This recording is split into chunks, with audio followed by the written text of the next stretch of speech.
আজকের দিনে ধরো সুভদ্রা, তোমায় জিজ্ঞেস করি যে তোমার তো এত ছাত্র, এত পৃথিবী, তোমার এত, তুমি you been to so many places in the world, তা এরকম একটা প্রজেক্ট তোমাদের শৈশবে যেরকম ছিল এখন শৈশবের মধ্যে, এটা কি একটা কোনো রকম ব্রিজ দেখতে পাচ্ছ?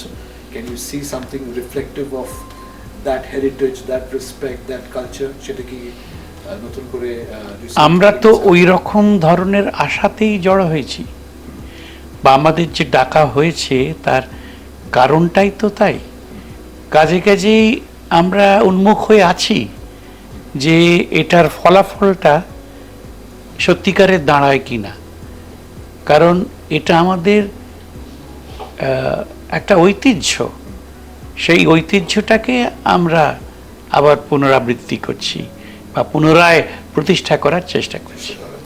আর লাস্ট বলো তোমাদের, তোমরা যদি একটু ক্যামেরায় বলো your what is your feeling about dream Gurukul, খুব সংক্ষেপে যদি বলো। এবং আজকে যে ধরো আমরা প্রথম আজকে লঞ্চ করতে যাচ্ছি এত বড় একটা প্রজেক্ট, আর তোমরা হচ্ছে দ্য অ্যাম্বাসেডার্স, তোমাদের একটা just your first opinion. Subhadra আগে বলবেন, উনি ঠিক আছে। সত্যি সত্যি যে আমাদের উত্তেজনা রয়েছে এই সঙ্গে জড়িত হয়ে, এবং উত্তেজনার অন্যতম কারণ বা বলা যায় উৎস হচ্ছে যে আমরা ঐতিহ্যকে ধরে রাখার একটা চেষ্টা করছি।